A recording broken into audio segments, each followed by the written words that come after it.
آج کی گفتگو کا موضوع ہے ذکر الہی، اللہ کو یاد کرنا۔ اللہ تعالیٰ کو یاد کرنا خوبصورت ترین کاموں میں سے ایک کام ہے، بہترین عبادات میں سے ایک عبادت ہے۔ قرآن پاک میں اللہ تعالیٰ اس کے بارے میں فرماتے ہیں وَلَذِكْرُ اللَّهِ اکبر، اور اللہ کا ذکر بہت بڑا کام ہے، بہت اچھا کام ہے۔ حقیقت یہ ہے کہ انسان جس چیز سے محبت کرتا ہے اس کو ضرور یاد کرتا ہے، اس کا ذکر کرتا ہے، دل ہی دل میں بھی اور زبان سے بھی، کیونکہ جس چیز کی محبت انسان کے دل میں ہوتی ہے وہ چیز زبان پر آ کر رہتی ہے۔ یہ ہو نہیں سکتا کہ ہم اللہ تعالیٰ سے محبت کرتے ہوں، دل میں اس کو یاد کرتے ہوں، پھر زبان سے اس کا ذکر کرنا بھول جائیں۔ ذکر الہی تو بندہ مومن کی زندگی میں غیر محسوس طریقے سے شامل ہو جاتا ہے۔ اس کی اس طرح عادت ہو جاتی ہے کہ انسان اٹھتے بیٹھتے چلتے پھرتے تنہائی میں سب کے بیچ میں بیٹھ کر اپنے رب کو یاد کرتا رہتا ہے، دل ہی دل میں یا زیر لب۔ وہ اپنے رب کو کسی حال میں بھی نہیں بھولتا، اور بھولے بھی کیوں؟ اس لیے کہ اس کی ذات پر رب کے احسانات ہر ایک سے بڑھ کر ہیں، اس کی نگاہیں ہر طرف رب کے کمالات دیکھتی ہیں، وہ ہر طرف رب کی نعمتوں کو دیکھ کر سرشار ہوتا رہتا ہے۔ وہ جس طرف بھی نظر اٹھاتا ہے وہیں اس کو رب کی قدرت اور تخلیق نظر آتی ہے، اپنے سامنے، دائیں بائیں، اوپر نیچے، ہر طرف زمین آسمان، جو کچھ بھی بنا ہوا ہے، جو کچھ بھی پھیلا ہوا ہے، وہ سب اس کے رب کا بنایا ہوا ہے۔ پھر وہ اس رب کو کیسے بھلا سکتا ہے؟ قرآن پاک میں اہل ایمان کو ذکر کرنے کی تلقین کی گئی ہے۔ اللہ سبحانہ وتعالیٰ فرماتے ہیں فَاذْكُرُونِي أَذْكُرْكُمْ، تم مجھے یاد کرو، تم میرا ذکر کرو، میں تمہیں یاد کروں گا۔ ایک اور جگہ پر فرمایا وَاذْكُرْ رَبَّكَ فِي نَفْسِكَ تَضَرُّعًا وَخِيفَةً وَدُونَ الْجَهْرِ مِنَ الْقَوْلِ بِالْغُدُوِّ وَالْآصَالِ وَلَا تَكُن مِّنَ الْغَافِلِينَ، اور اپنے پروردگار کو دل ہی دل میں عاجزی اور خوف کے ساتھ اور آہستہ آواز سے صبح و شام یاد کرتے رہو، اور دیکھنا غافل نہ ہونا، یعنی رب کی یاد سے کبھی بھی غفلت اختیار نہ کرنا۔ ایک اور جگہ پر فرمایا وَاذْكُرُوا اللَّهَ كَثِيرًا لَعَلَّكُمْ تُفْلِحُونَ، اور اللہ کا ذکر کرو کثرت کے ساتھ، بہت زیادہ۔ کیوں؟ لَعَلَّكُمْ تُفْلِحُونَ، تاکہ تم فلاح پاؤ، کامیاب ہو جاؤ۔ اس سے پتہ چلتا ہے کہ اللہ تعالیٰ کو یاد کرنا کامیابی کی علامت ہے، اللہ کے ذکر میں کامیابی کی ضمانت ہے۔ مومن مردوں اور عورتوں کی صفت قرآن پاک میں یہی بیان کی گئی ہے کہ وہ بہت زیادہ اللہ کا ذکر کرنے والے ہوتے ہیں۔ سورۃ الاحزاب میں آتا ہے وَالذَّاكِرِينَ اللَّهَ كَثِيرًا وَالذَّاكِرَاتِ، اور اللہ کا ذکر کرنے والے مرد اور اللہ کا ذکر کرنے والی عورتیں جو کثرت سے اللہ کا ذکر کرتی ہیں۔ کثیراً اعد اللہ لہم مغفرۃ واجرا عظیما، اللہ نے ان کے لیے بخشش اور بہت بڑے اجر کا وعدہ کر رکھا ہے۔ اور پھر یہ کہ ذکر کرنے کے لیے کوئی خاص وقت مقرر نہیں، انسان ہر حال میں ذکر کر سکتا ہے، ہر وقت میں ذکر کر سکتا ہے۔ نبی صلی اللہ علیہ وسلم کے بارے میں آتا ہے کان یذکر اللہ فی کل احیانہ، آپ ہر وقت میں، یعنی ہر قسم کے وقت میں، یعنی دن میں یا رات میں، صبح میں یا شام میں اللہ کا ذکر کیا کرتے تھے۔ حدیث پاک میں آتا ہے، حضرت ابو موسیٰ اشعری سے روایت ہے مثل الذی یذکر ربہ والذی لا یذکرہ مثل الحی والمیت، رواہ البخاری۔ آپ صلی اللہ علیہ وسلم نے فرمایا اس شخص کی مثال جو اپنے رب کا ذکر کرتا ہے زندہ انسان کی طرح ہے، اور اس کی مثال جو اپنے رب کا ذکر نہیں کرتا مردہ شخص کی طرح ہے۔ گویا ذکر کرنے والا اور نہ کرنے والا، ان دونوں کے درمیان اتنا ہی فرق ہے جتنا ایک زندہ اور مردہ انسان میں فرق ہوتا ہے. اور یہ فرق کتنا بڑا ہے. یعنی انسان تو وہی ہوتا ہے، لیکن زندہ انسان میں اور مردہ انسان میں زندگی اور موت کا فرق ہے. بالکل اسی طرح جو شخص اپنے رب کو یاد کرتا ہے، اس کا ذکر کرتا ہے، اس کے اندر ایک زندگی ہے، اس کے اندر ایک خاص خوشی ہوتی ہے، اطمینان ہوتا ہے. اور وہ جو نہیں کرتا، اس کا دل مردہ ہوتا ہے، اس کے اندر زندگی کی کوئی امنگ نہیں ہوتی. ایک اور حدیث میں آتا ہے، نبی صلی اللہ علیہ وسلم نے فرمایا، اللہ تعالیٰ فرماتا ہے، میں اپنے بندے کے خیال کے مطابق ہوتا ہوں یا خیال کے ساتھ ہوتا ہوں. جو خیال وہ میرے بارے میں رکھتا ہے میں اسی کے مطابق اس کے ساتھ معاملہ کرتا ہوں، اور میں اس کے ساتھ ہوتا ہوں جب وہ مجھے یاد کرتا ہے. گویا ذکر کرنے والے اللہ کی مدد کے مستحق ہوتے ہیں. یعنی اللہ ایسے بندوں کے ساتھ ہوتا ہے جو ذکر کرتے رہتے ہیں. اگر وہ مجھ کو اپنے دل میں یاد کرتا ہے تو میں بھی اس کو اپنے دل میں یاد کرتا ہوں، اور اگر وہ مجھے کسی جماعت میں بیٹھ کے یعنی کسی گروپ میں یعنی کہ پبلک میں بیٹھ کے یاد کرتا ہے تو میں اس کو اس سے بہتر جماعت میں یاد کرتا ہوں، یعنی فرشتوں کی جماعت میں یاد کرتا ہوں. تو گویا فَاذْكُرُونِي أَذْكُرْكُمْ، تم مجھے یاد رکھو میں تمہیں یاد رکھوں گا. تو جو شخص بھی یہ چاہتا ہو کہ اللہ تعالیٰ اس کو یاد رکھے، اس کی مشکل میں اس کی مدد کرے، تو اس کے لیے کیا ضروری ہے کہ پھر وہ ذکر کرتا رہے. اور ذکر تمام عبادات کو خوبصورت بناتا ہے. مثلا روزہ رکھنا ایک عبادت ہے، لیکن جس روزے میں ذکر الہی ہو اس کا اجر و ثواب کئی گنا بڑھ جائے گا. حج ایک عبادت ہے بذات خود، حج کا سفر ایک عبادت ہے، لیکن اس سفر میں انسان اگر ذکر الہی کرتا رہے تو اسی حج کا ثواب کئی گنا بڑھ جائے گا. اور نماز تو سراسر ہے ہی اللہ کی یاد کا نام. اقم الصلاۃ لذکری، نماز قائم کرو میری یاد کے لیے. اللہ کے ذکر کا بہترین طریقہ ہے. ایک اور موقع پر آپ صلی اللہ علیہ وسلم سے جب یہ پوچھا گیا کہ سب سے اچھی نماز کس کی، سب سے اچھا روزہ کس کا، سب سے اچھا حج کس کا، سب سے اچھا مجاہد کون، تو آپ صلی اللہ علیہ وسلم نے ہر بار یہی جواب دیا کہ جو اپنے ان کاموں میں ذکر الہی کثرت کے ساتھ کرے. اور ذکر کرنے والے ہر میدان میں آگے نکل جاتے ہیں.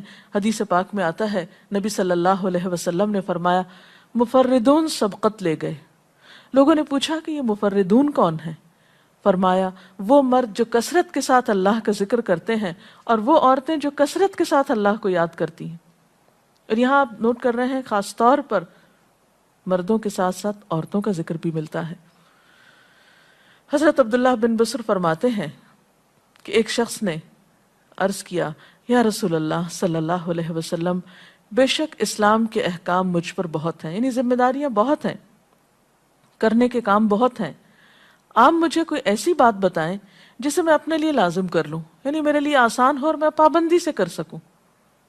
تو آپ صلی اللہ علیہ وسلم نے فرمایا، لا یزال لسانک رطبا من ذکر اللہ، کہ ایک چیز پابندی سے پکڑ لو، اور وہ کیا کہ تیری زبان ہمیشہ اللہ کے ذکر سے تر رہے، ہر دم اللہ کو یاد کرتے رہو. اور یہ ایک حقیقت ہے کہ انسان کوئی بھی کام کر رہا ہو، مثلا خواتین کھانا پکا رہی ہیں، گھر صاف کر رہی ہیں، واک کر رہی ہیں، کوئی بھی کام کر رہی ہیں اس طرح کا، تو اس میں ساتھ ساتھ اللہ کی یاد کرتی رہیں. سبحان اللہ، الحمدللہ، اللہ اکبر، استغفر اللہ، لا الہ الا اللہ، ان اذکار کا ورد کرتے رہیں، تو اس میں کام بھی ہوتا رہے گا اور اس کے ساتھ ساتھ اللہ کی یاد بھی ہوتی رہے گی. خصوصی طور پر دو کلمات ایسے ہیں جن کے بارے میں بہترین اجر کی خوشخبری سنائی گئی. آپ صلی اللہ علیہ وسلم نے فرمایا، کلمتان، دو کلمات ایسے ہیں، خفیفتان علی اللسان، جو زبان پہ بہت ہلکے ہیں، یعنی پڑھنے میں کچھ مشکل نہیں، ثقیلتان فی المیزان، میزان میں بہت بھاری ہیں، حبیبتان الی الرحمن، رحمان کو بہت محبوب ہیں، اور وہ کیا ہیں؟ سبحان اللہ و بحمدہ، سبحان اللہ العظیم. چلتے پھرتے، اٹھتے بیٹھتے، کام کاج کرتے، تسبیح پڑھتے رہنا، ذکر کرتے رہنا، انسان کے دل کو جہاں اطمینان بخشتا ہے وہاں اس کے کام کو آسان بھی کر دیتا ہے اور اللہ کی مدد بھی ساتھ ہوتی ہے۔ اور قرآن پاک میں ایسے لوگوں کے لیے خوشخبری ہے، الا بذکر اللہ تطمئن القلوب، سنو اللہ کے ذکر سے دلوں کو اطمینان ہوتا ہے۔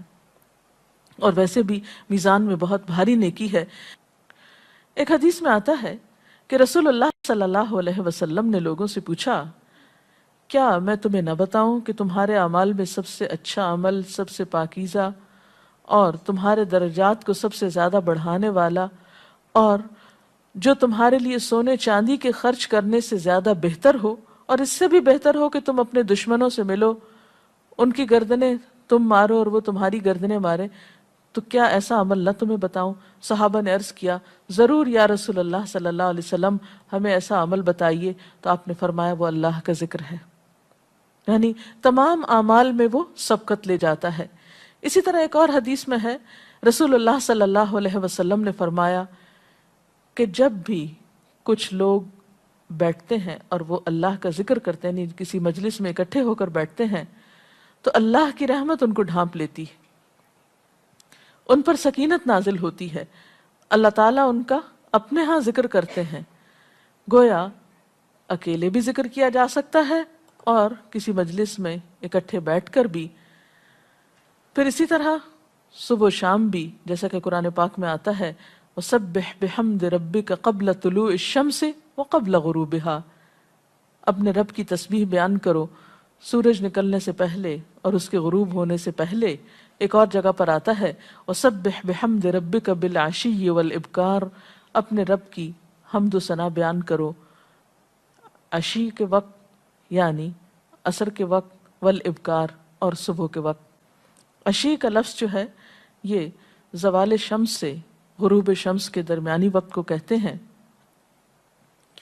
پھر اسی طرح انبیاء علیہ السلام کے بارے میں ہم دیکھتے ہیں، حضرت داؤد علیہ السلام بہت خوبصورت آواز سے، بہت خوبصورت انداز میں اللہ تعالیٰ کا ذکر کیا کرتے تھے۔ نبی صلی اللہ علیہ وسلم نے ایسے لوگوں کے بارے میں بہت خوشخبریاں دی ہیں، اور سب سے بڑی خوشخبری کیا ہے کہ خود اللہ تعالیٰ کا تقرب انسان کو حاصل ہوتا ہے، انسان کے گناہوں کا کفارہ ہوتا رہتا ہے۔ اور بعض اذکار جو بظاہر تو بہت معمولی نظر آتے ہیں لیکن ان کا اجر و ثواب اتنا ہے کہ انسان حیران ہوتا ہے کہ اتنے کم کلمات کے بدلے اتنا بڑا ثواب۔ جیسے نبی صلی اللہ علیہ وسلم نے فرمایا کہ الحمدللہ کہنا میزان کو بھر دیتا ہے۔ اب الحمدللہ دو لفظ ہیں، لیکن جو شخص دل سے اس کو ادا کرتا ہے، تملا المیزان، میزان بھر جاتا ہے اس سے۔ سبحان اللہ، الحمدللہ کے کلمات آسمانوں اور زمین کے درمیان کو پر کر دیتے ہیں۔ اتنا اجر و ثواب ہے ان چھوٹے چھوٹے کلمات کا بھی، لیکن اکثر شیطان ہمیں ان سے غافل رکھتا ہے۔ تو ضرورت اس بات کی ہے کہ ہم کثرت کے ساتھ اللہ کو یاد کرنے والے ہوں، تاکہ ہمارے دین و دنیا کے کام سنور جائیں اور آخرت میں اللہ کے محبوب اور مقرب بندوں میں ہمارا شمار ہو۔ اگر اس سلسلے میں آپ کے ذہن میں کوئی سوال ہے تو آپ کر سکتے ہیں۔ جی آپ پوچھیں۔ محترم ڈاکٹر صاحبہ، ہمیں آپ بتائیں گے کہ مسنون اذکار کی طرف ہمیں رہنمائی فرمائیے۔ بہت سی کتابیں ایسے ہیں جس میں نبی صلی اللہ علیہ وسلم سے ہر موقع کی مناسبت سے اذکار مذکور ہیں۔ مثلا آپ دیکھیے کہ آپ صلی اللہ علیہ وسلم جب نیند سے بیدار ہوتے تھے تو اس وقت اللہ تعالیٰ کے ذکر سے دن کا آغاز کرتے تھے۔ صبح کے وقت الحمدللہ الذی احیانا بعدما اماتنا والیہ النشور۔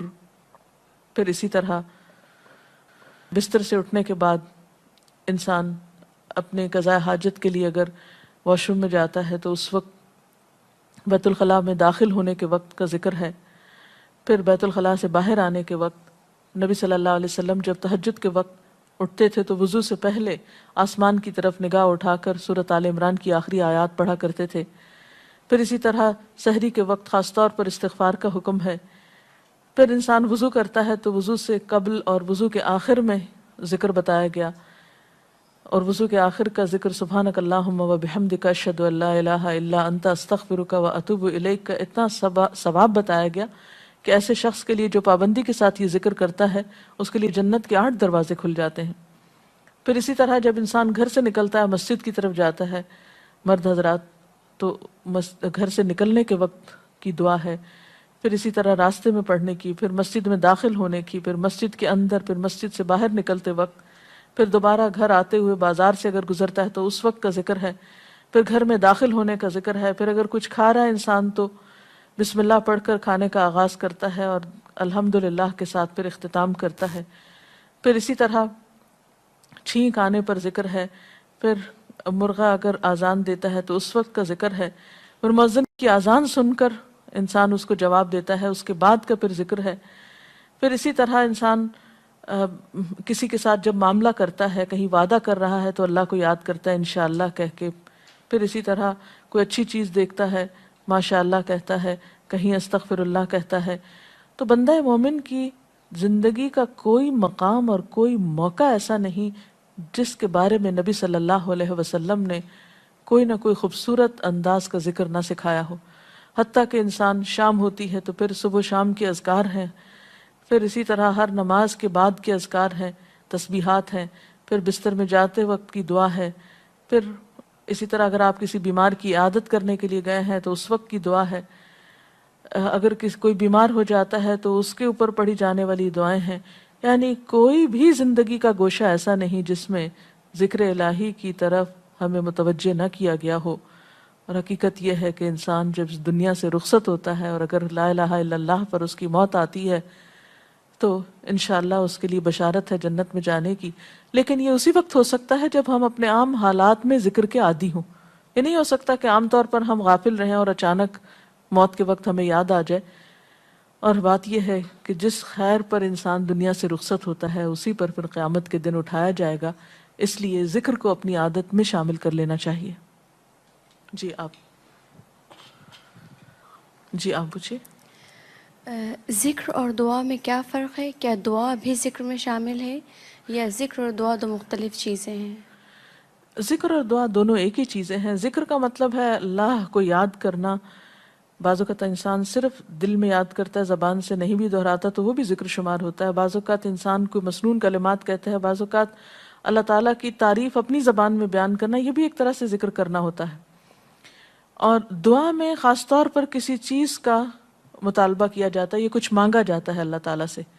یعنی ہر دعا ذکر ہے لیکن ہر ذکر دعا نہیں ہوتی۔ ذکر کی کئی قسمیں ہیں جن میں سے ایک دعا بھی ہے۔ جی آپ پوچھیں۔ کیا ذکر کے لیے ہر وقت باوضو رہنا ضروری ہے؟ ذکر کے لیے ہر وقت باوضو رہنے کی شرط نہیں ہے۔ قرآن پاک میں اللہ تعالیٰ فرماتے ہیں الذین یذکرون اللہ قیاما وقعودا وعلی جنوبہم وَيَتَفَكَّرُونَ فِي خَلْقِ السَّمَاوَاتِ وَالْأَرْضِ رَبَّنَا مَا خَلَقْتَ هَذَا بَاطِلًا سُبْحَانَكَ فَقِنَا عَذَابَ النَّارِ۔ وہ لوگ جو اللہ کو یاد کرتے رہتے ہیں کھڑے ہو کر، بیٹھ کر، لیٹ کر، اپنے پہلوؤں پر، اور کائنات میں غور و فکر کرتے رہتے ہیں، کہتے ہیں کہ پاک ہے تو اے ہمارے رب، ہمیں آگ کے عذاب سے بچا۔ تو اس سے یہ پتہ چلتا ہے کہ انسان بیٹھ کر، چلتے پھرتے اور لیٹ کر بھی اللہ کو یاد کر سکتا ہے۔ اب لیٹنے کی حالت ایسی جس میں سونا بھی شامل ہے، تو سوتے ہوئے اگر انسان ڈر جائے یا کوئی برا خواب ہے تو اس وقت بھی ذکر کرنا، مسنون ذکر موجود ہے۔ یعنی اس وقت بھی نبی صلی اللہ علیہ وسلم نے دعا مانگنے کا طریقہ بتایا کہ اب کیا پڑھو، تاکہ تم اس خواب کے خوف سے، اگر کوئی ناپسندیدہ خواب ہے تو اس سے باہر آ جاؤ۔ تو اب آپ دیکھیں کہ سو کر تو وضو باقی نہیں رہتا، اور اگر اللہ کی یاد کے ساتھ ہر وقت باوضو ہونے کی شرط ہوتی تو پھر تو شاید ہی کوئی ذکر کر سکتا ہر وقت، کیونکہ ایک مشکل کام ہے۔ وضو نماز کے لیے شرط ہے، نماز وضو کے بغیر نہیں ہوتی، لیکن ذکر آپ وضو کے بغیر کر سکتے ہیں، اور اس میں درود شریف بھی شامل ہے، آیت کریمہ بھی شامل ہے۔ ہاں افضل ہے اگر آپ کو توفیق اللہ نے دی کہ آپ وضو کے ساتھ ہیں اور وضو کے ساتھ ذکر کریں، لیکن اگر باوضو نہیں ہے تو ذکر سے آپ کو کوئی چیز روک نہیں سکتی، الا یہ کہ آپ بیت الخلاء میں ہیں، اس وقت ذکر نہیں کرنا چاہیے۔ ادروائز آپ عام روٹین کے نارمل کاموں میں اللہ تعالیٰ کو یاد کر سکتے ہیں، خواہ وضو سے ہوں یا بغیر وضو کے ہوں۔ جی آپ۔ قرآن پاک جو ہم پڑھ رہے ہوتے ہیں تو کیا ضروری ہے کہ ہم بہت پراپرلی بیٹھ کر پڑھیں یا ہم ٹیک لگا کے یا ہم اپنے بستر پہ بھی پڑھ سکتے ہیں؟ افضل تو یہی ہے، پسندیدہ یہی ہے کہ انسان با ادب بیٹھے، لیکن اگر آپ قرآن پاک کا کچھ حصہ زبانی یاد کیے ہوئے ہیں، کچھ صورتیں ایسی آپ کو آتی ہیں اور آپ چلتے پھرتے ان کی دہرائی کرنا چاہتے ہیں تو ایسا بھی کر سکتے ہیں۔ اجتماعی ذکر کی کیا کیا صورتیں ہو سکتی ہیں؟